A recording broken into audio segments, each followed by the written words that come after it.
messieurs, ravi de vous retrouver sur le www.radio.jena.tg ou encore vous qui avez téléchargé notre application mobile Radio Jena disponible dans le Play Store. Attentat à la pudeur, l'on entend parler partout, sur les médias et même chez les juristes. Qu'en est-il? C'est le thème que nous allons aborder dans ce nouveau numéro de votre émission L'heure du droit, une présentation d'Eli Eric Atipo. Et pour parler de ce thème, nous allons recevoir Essoham Ali.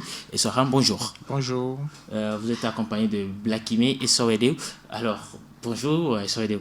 Bonjour. L'heure du droit, c'est parti, c'est tout de suite. Et la première question, c'est pour la dame.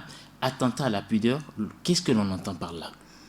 L'attentat à la pudeur est un acte physique contraire aux bonnes mœurs.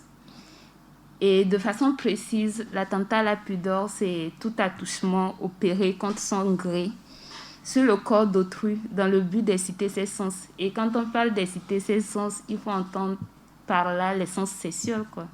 Alors, Essoham, ce n'est pas trop facile de dire qu'aujourd'hui, l'attentat à la pudeur, c'est le fait de vouloir toucher quelqu'un pour exciter ses sens. C'est pas trop facile pour vous? Trop facile, je dirais pas. Dans ce sens que, en prévoyant et en définissant ici cette infraction, le législateur entend en réalité sanctionner de la meilleure façon possible tous les comportements déviants de nos concitoyens. Voilà. Attentat à la pudeur, c'est une infraction, comme vous l'a dit Blakime tout de suite, qui est punie par le code pénal. Pouvez-vous nous dire aujourd'hui quel est son fondement dans le droit togolais? Je reste avec vous, Ali. Bien, comme je le disais tantôt, l'attentat à la pudeur est une infraction qui a été prévue par le législateur togolais, notamment dans notre nouveau code qui a été adopté en 2015. Et à l'analyse, à la lecture de ce code, l'article 388 définit l'attentat à la prévoit l'attentat à la pudeur et la définit comme étant tout attouchement volontaire opéré contre son gré sur le corps d'une personne déterminée de l'un ou de l'autre, sexe que ce soit, avec ou sans violence, contrainte, menace ou surprise, dans le but d'exciter les sens. Donc, à chaque fois que cet acte est commis, aujourd'hui au Togo, on peut se référer à l'article 388 du Code pour caractériser l'infraction et la réprimer. Alors, quand on parle de fait de toucher quelqu'un pour éveiller ses sens sexuels, est-ce que parfois ça n'amène pas peut-être à une confusion avec peut-être le harcèlement, par exemple? Le harcèlement sexuel, parce que toujours est-il que je veux toucher quelqu'un peut-être contre son gré. Qui prend cette question, qui prend la réponse?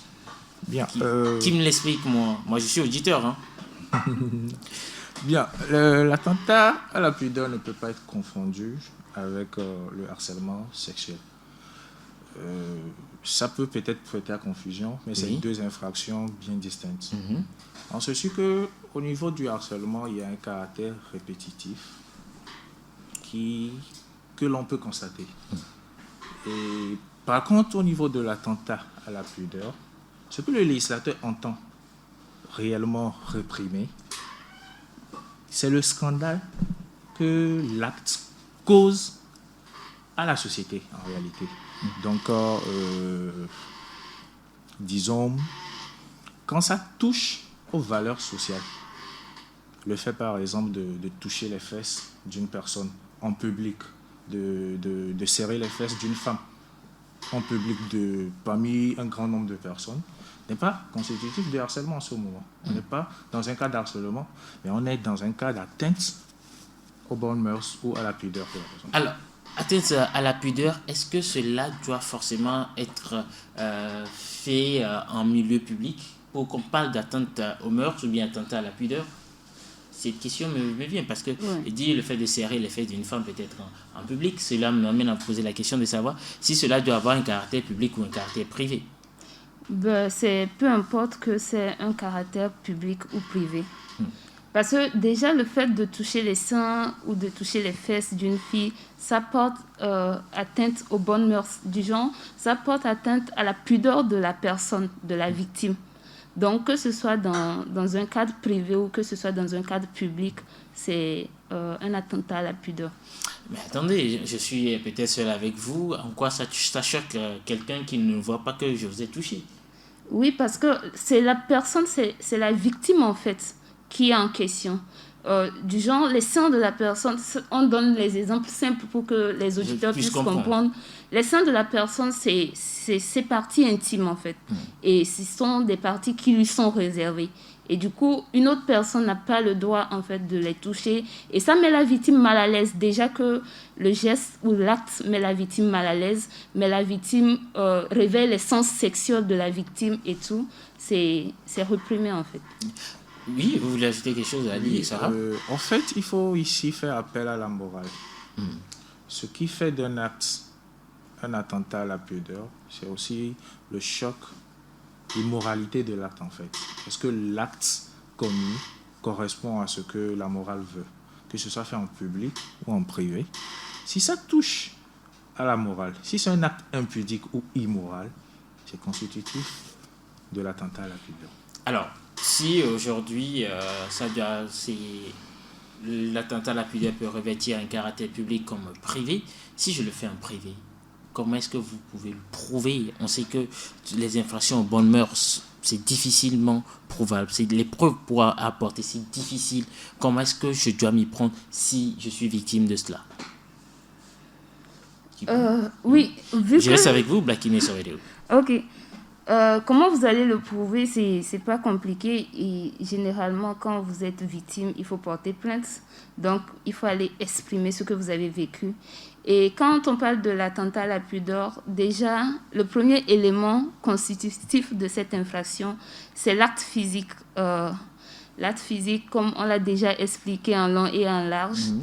Et il y a un autre élément qui rentre en jeu, c'est que ce soit contraire aux bonnes mœurs. Et aussitôt que ça choque les bonnes mœurs, et ça porte atteinte à la pudeur de la victime. Et aussi, le troisième élément, c'est la conscience de l'auteur. L'auteur, en le faisant, il sait que c'est contraire aux bonnes mœurs, mais il le fait. Donc, quand vous réunissez ces éléments, mais il y a deux cas. Il y a l'attentat à la pudeur avec violence et il y a l'attentat à la pudeur sans violence. Donc, au cas où c'est un attentat à la pudeur avec violence, la victime peut prouver au travers des violences de son auteur qu'elle a été victime de cet acte, de cette infraction. Voilà. Justement, c'est lorsque vous êtes victime peut-être de violence que les preuves sont faciles. Mais là, dans une chambre, à deux, je touche les fesses d'une fille et fait quoi? Elle va à la police, c'est sa parole contre la mienne. Comme elle prouve cela. Et ça... Voilà. Donc, en fait, comme ma collègue l'a dit tantôt, une infraction, c'est essentiellement 3 éléments. Donc, l'élément légal, l'élément matériel et l'élément intentionnel. Et généralement, pour faire la preuve d'une infraction, les 2 premiers éléments ne causent pas problème généralement, puisque l'élément légal est là, le test de loi qui réprime l'infraction. Ici, en l'occurrence, l'article 388, ce que nous avons cité tantôt. L'élément matériel, lui aussi, c'est par exemple, dans le cas que vous venez de donner, c'est les attouchements. Maintenant, comment prouver qu'effectivement la personne avait l'intention de commettre l'infraction, ou soit de prouver que, effectivement, dans un cadre privé, cet attouchement a eu lieu? C'est là la difficulté, d'accord, de la preuve des infractions contre les mœurs. C'est toujours la parole de la victime contre celle de son infracteur, de son bourreau, si je peux l'appeler ainsi. Mais ça ne doit pas, pour moi, freiner l'élan des victimes à dénoncer ces genres d'actes. D'autant plus que, fort heureusement, les juges ne sont pas dupes et très souvent, ils vont dans le sens de la victime. Mais s'ils vont dans le sens de la victime, parfois moi je trouve que c'est trop facile pour eux d'aller dans le sens de la victime. Et si la victime mentait sur mon compte, parce que voilà, il y a un problème, on sait que peut-être je t'ai fait la cour entre temps, ce n'est pas ça, après vous avez sollicité mon aide, je ne vous ai pas donné, et que vous allez porter plainte pour atteinte à votre pudeur, alors qu'il n'en est rien, absolument. Oui, mais il y a des enquêtes qui se font. Il y a des enquêtes de moralité qui vont se faire. Il y a toujours une investigation qui va se faire sur le sujet et puis on va déceler. D'accord. Vous avez parlé de attentat à la pudeur qui fait relation, ou bien qui est en relation avec ce qui choque le public. Nous allons revenir ici, au Togo, dans nos habitudes.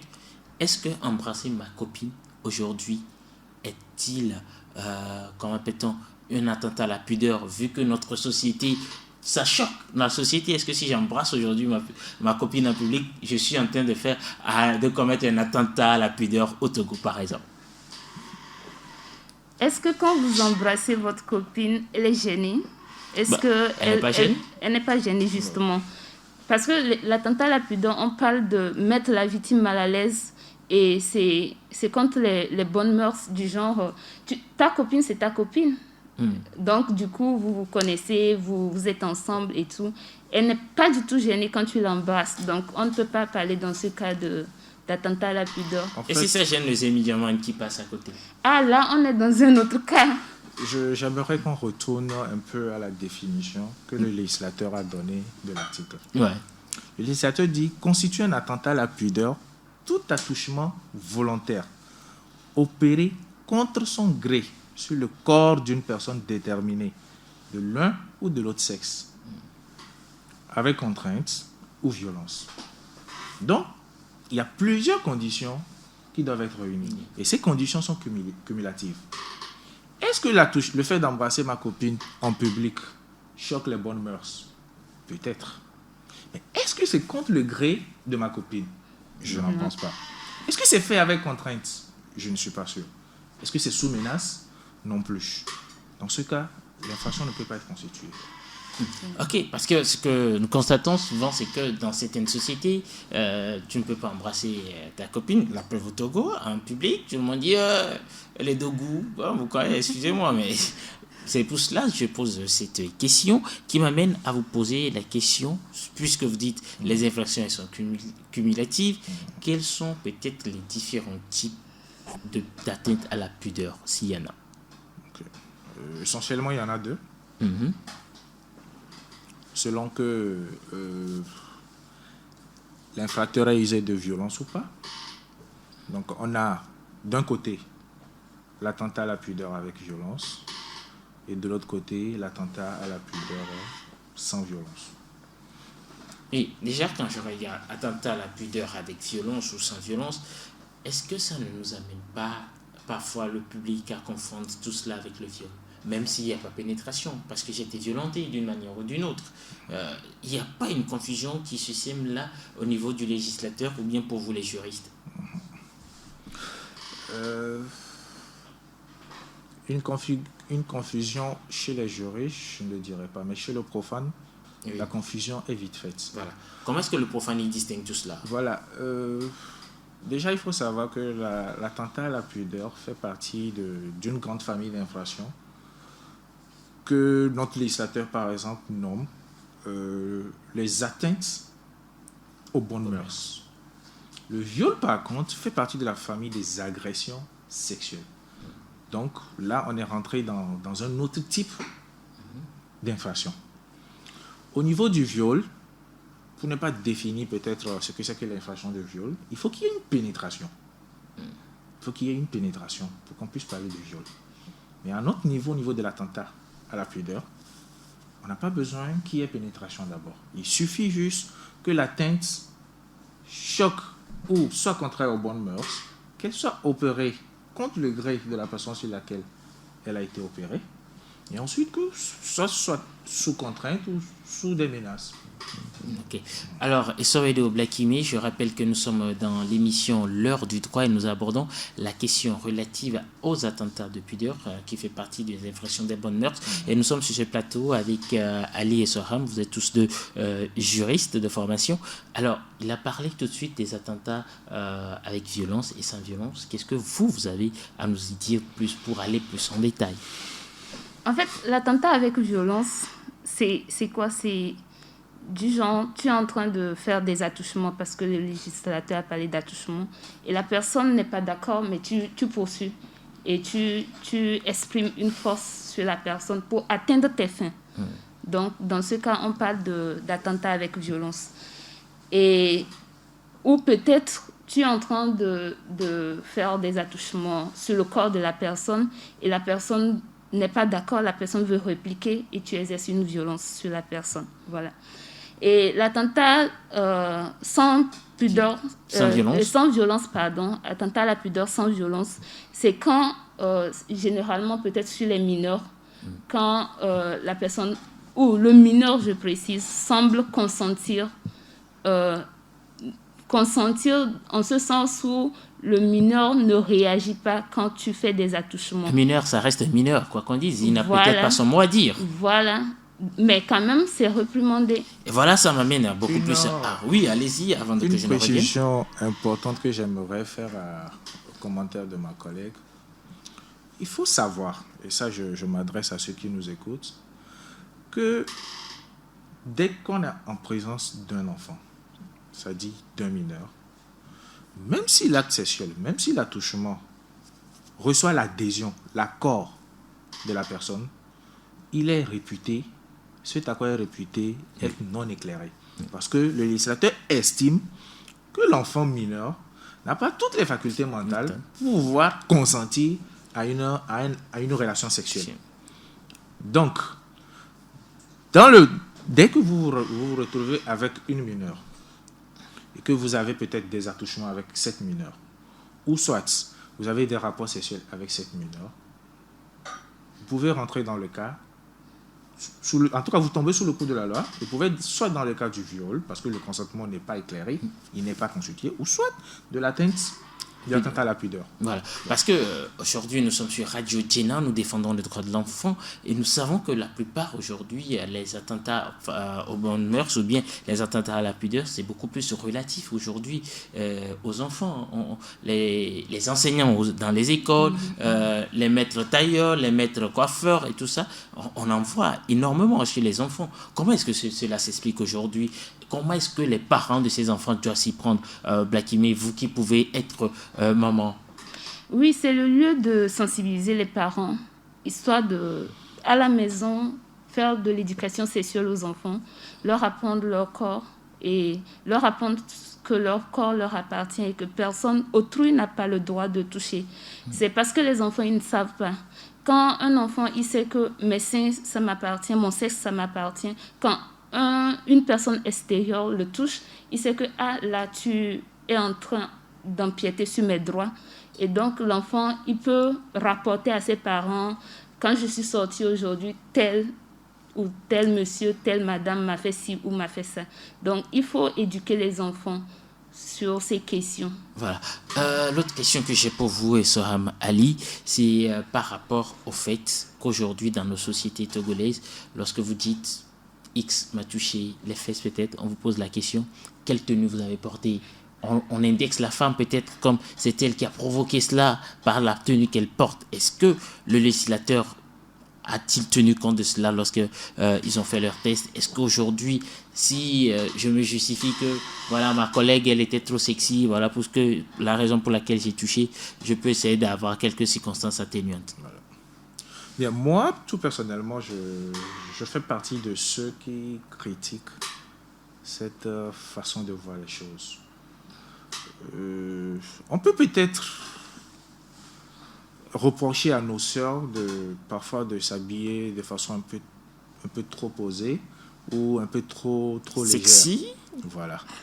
Mais encore que cela ne donne pas le droit à quelqu'un de venir se rendre coupable d'un fait répréhensible, sinon réprimé par le législateur. Le fait que la personne que j'ai devant moi s'est habillée de façon osée ne me permet pas, ne me donne aucun droit. Et j'aimerais vraiment insister là-dessus. Oui. Il n'y a pas de circonstances atténuantes de ce genre dans notre code. En tout cas, notre législateur ne l'a pas prévu. Donc, faut vraiment pas en tout cas, il faut qu'on cesse de justifier certains de nos actes par le fait que nos sœurs ne s'habillent pas bien. Ouais, parce que même au niveau de la police, parfois on vous dit, ou bien peut-être que de la gendarmerie, regardez ce qu'elle-même elle a porté, ça ne peut que provoquer quand même. Parfois, écoutez, disons la vérité, les femmes aussi, ça provoque un peu Blakimé Soweto. Oui, je suis d'accord, mais jusqu'ici, on parle du droit, hein, et puis le droit à l'habillement, jusqu'ici, il n'y a aucune loi qui établit un code vestimentaire, oui. Donc, il n'y a pas une loi qui stipule que la femme ou l'homme doit s'habiller de telle ou de telle manière. Donc, jusque là, on n'a pas une loi. Et parce qu'on n'a pas une loi, personne ne peut oser empiéter ou oser, je ne sais pas, poser une infraction sur la base de la fille, elle s'est habillée, comme ci ou comme ça, non. Voilà, mais est-ce que par rapport à ça, si j'évite de la toucher, que je me mets à faire des commentaires sur, sur peut-être sa forme, ses faits, ses seins et consorts, est-ce que je suis en train de faire peut-être, d'atteindre aussi à sa pudeur, peut-être? Oui. Parce que vous avez dit qu'il faut un attouchement. Oui, mais là, je me permets de faire des commentaires pour dire, voilà. Effectivement, c'est pour l'infraction de l'attentat à la pudeur, il faut un acte physique. Oui. Mais quand c'est verbal, nous sommes en train d'entrer dans le harcèlement. Voilà. C'est une fois en passant, je n'ai pas insisté. Ouais, mais c'est du harcèlement. Si je dis, aujourd'hui, mais tu es encore sexy. Demain, je répète. Peut-être 2 semaines après, je répète. Est-ce que je suis en train de vous harceler? Si. Tant que ça me met mal à l'aise. Je ne fais que vous apprécier. Tant que ça me met mal à l'aise, tu es en train de m'harceler. Parce que le fait que tu me dises que tu es belle, tu as de grosses fesses, tu as de gros seins et tout, je n'aime pas ça. Je suis mal à l'aise avec ça. Mais pourtant, c'est la vérité, non? Oui, mais tu n'as pas le droit. Pourquoi? Il faut apprécier. Il faut apprécier une créature divine. Toute vérité n'est pas toujours bonne à dire. Allez, on continue dans cette émission sur la question de l'attentat à la pudeur. Nous sommes bien sûr dans votre émission L'heure du droit, même si nous sommes sérieux en parlant des articles. Parfois, il faut un peu déstresser. Et c'est Rémi Humpati qui assure la mise en œuvre de cette émission. Nous sommes avec Essoham Ali et Soweto Blakimé, qui sont tous deux juristes. La question qui vient, c'est que parfois, nous entendons attentat à la pudeur. Parfois, on parle plutôt de outrage public à la pudeur. Pas-t-on forcément de la même chose dans les deux cas? La question est à vous, les juristes. Nous sommes journalistes. Bien. Effectivement, comme je le disais ici tantôt, le profane a tendance à faire un amalgame entre ces thèmes, bien que le législateur ait pris le soin de les distinguer. La preuve, il y a des dispositions bien spécifiques dans notre code pénal qui traitent de ces deux infractions. Okay. Maintenant, de façon terre à terre, oui. Ce que je peux dire, c'est que pour ce qui concerne l'outrage à l'ordre public, à ce niveau, ce que le législateur entend réprimer, ce n'est pas les attouchements. Parce que dans le cas de l'attentat à la pudeur, c'est les attouchements, c'est l'acte physique que le législateur entend réprimer. Mais l'outrage à l'ordre public ici, c'est plutôt le scandale que cet acte a causé à la société. Donc, toujours de façon terre à terre, l'attentat à la pudeur, par exemple, peut être commis dans le cadre privé comme dans le cadre public. Dans le cadre privé, on ne peut pas avoir un outrage à l'ordre public. Parce que là, il n'y a pas forcément un scandale vis-à-vis de la société ou du public. Mais imaginez un attentat à l'ordre public qui est fait en public. Donc, parmi beaucoup de personnes. Je m'agrippe à Armand. Voilà, je la plaque par terre devant les gens, je la déshabille, je commence à palper ses seins. Contre elle, il y a eu un attentat à sa pudeur. Mais contre tous ceux qui ont pu être à côté, qui ont pu être choqués par mes agissements, je pourrais être poursuivi d'outrage à l'ordre public. Parce que là, j'ai sali l'ordre public. J'ai porté atteinte à l'ordre public. Voilà. Non, écoutez, c'est peut-être faire preuve de violence. Ça me ramène beaucoup plus à revenir sur ma question avec là où je me disais j'embrassais ma copine.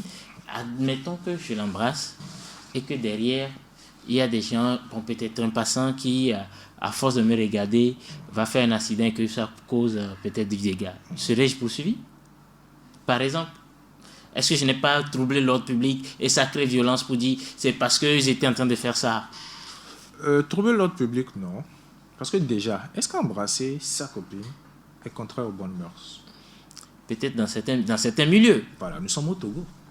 Chez nous, par contre, en tout cas, embrasser sa femme, sa copine ou son ami en public n'est pas une atteinte à l'ordre public ou au contraire aux bonnes mœurs. Alors, mais ça choque. Je ne crois pas que mon caméraman Rémi puisse aller tout de suite peut-être au marché d'Assigame et embrasser sa copine. Oui. Tout le monde va commencer par crier. Donc, est-ce à dire que, bon, là on parle de copine et puis ça semble choquer. Si moi je sors avec mon époux et qu'on se permet de nous embrasser, Bon, ok. ça va choquer? Ben, même si je mets époux toujours dedans, je mets toujours époux dedans. Oui, donc du coup, outrage à l'ordre public, c'est comme on l'a expliqué.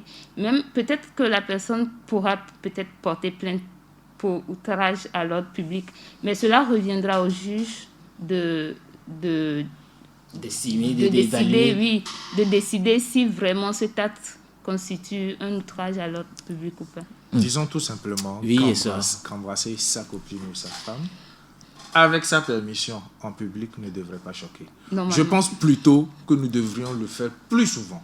Mais ça, c'est en Europe, mais ça, en Afrique. Les réalités africaines, elles sont là, elles sont à Mali. Ouais, ben, quand nous allons en Europe, nous mangeons aussi la pâte. Est-ce que vous pensez peut-être que vous pouvez embrasser votre petite amie ou votre copine peut-être dans un pays assez islamisé en Afrique? Voilà. Nous revenons toujours aux bonnes mœurs Oui, et à l'ordre public. voilà. Est-ce que dans ce pays, embrasser sa femme en public est contraire aux bonnes mœurs? Parce que, attention, les mœurs diffèrent d'une société à une autre. Est-ce que dans ce pays, c'est contraire à leurs mœurs? Si oui, ben là, je peux être poursuivi. Mais tant que ce n'est pas contraire aux bonnes mœurs dans ce pays, il n'y a aucun souci. Mais en exemple. l'état actuel au Togo, Oui. embrasser sa femme en public, c'est pas contraire. Un exemple. Donc, qu'est-ce que m'encourage à ça? Bien sûr. Un exemple, Oui, c'est et qu'à ça, la mairie, Jackie, quand oui. vous célébrez le mariage, ben, après c'est que la le mairie. maire vous unisse, il y a un public qui est là. Ils sont qui est venus pour témoin. ça. Ils sont venus pour Donc ça. le maire dit D'ailleurs, ce sont embrassez eux. la mariée. D'ailleurs, c'est ce public-là qui réclame cela. Ils sont là pour ça, quand même. Donc si devant le maire, on a l'autorisation d'embrasser son épouse ou d'embrasser son époux, c'est pas dans la rue qu'on n'a pas l'autorisation de le faire, quoi. Et un peu pour prendre votre exemple, moi je Oui. pense qu'on devrait plutôt encourager les gens à plus s'embrasser en public. Comme ça ne choquerait plus, ça ne va plus étonner les gens et Ça va éviter beaucoup d'adultères aussi. et beaucoup d'accidents. Beaucoup d'accidents, ceux qui regardent et qui finissent par causer des accidents. C'est l'occasion aussi Voilà. de dire à ceux qui se permettent de regarder des gens qui s'embrassent, de faire attention et de passer leur chemin, quoi. Exactement. Bon, là c'est passé à autre chose.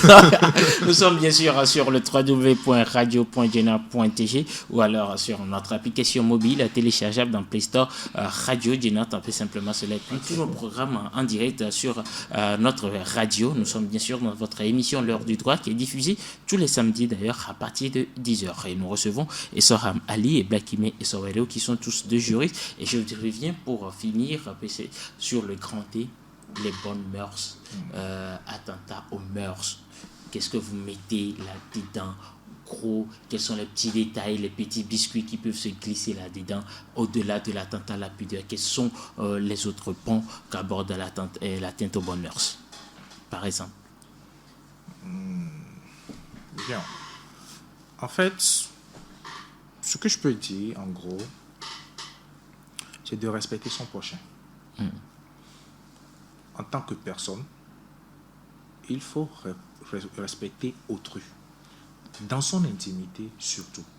Parce qu'aujourd'hui, il y a de petits actes que nous commettons qui sont passibles de sanctions pénales, mais que nous ignorons. Les attouchements, les commentaires obscènes sont en fait à éviter. C'est à éviter. Restez courtois de la manière la plus absolue possible. Respectueux envers la personne que nous l'avons là devant soi. Qu'elle soit du même sexe ou d'un sexe différent. Quelle que soit la familiarité qu'il y a entre mon interlocuteur et moi, je me dois de rester respectueux et courtois. Voilà, je me perds, Soredo, puisque les deux noms c'est donc Evlakimi et Soredo. Alors, grosso modo, sur l'attentat à la pudeur, qu'est-ce que vous pouvez récapituler pour nos auditeurs?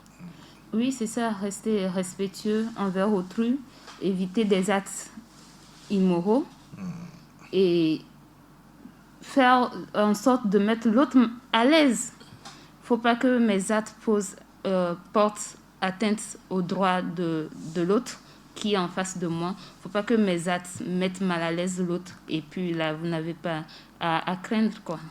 Bon, pour finir, peut-être, on a parlé d'attentat à la pudeur, il faut toucher.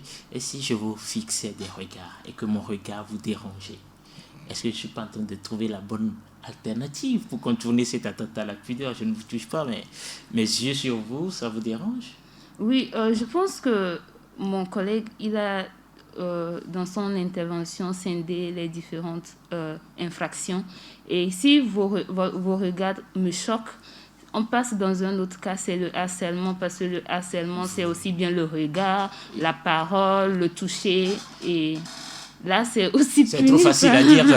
Mais non, c'est trop facile, c'est trop difficile également à l'éprouver. Je vous ai regardé le problème où je vous ai dit quelque chose. Ça dépend de la manière dont vous regardez. Ah oui, j'ai fixé mes regards sur vous, c'est tout. Et je vous dis, quand votre regard m'indispose, je vous le dis, je vous interpelle sur ce regard-là. Moi, j'ai fixé l'univers. Vous êtes parti. Vous faites partie de l'univers. Vous allez vous justifier, hein.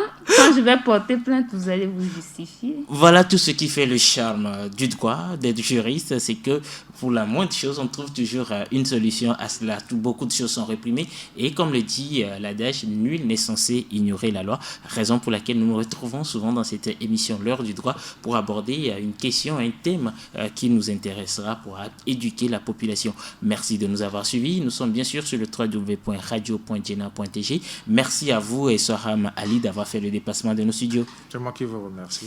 Blakimi Soredo, merci pour une première dans nos studios. Merci.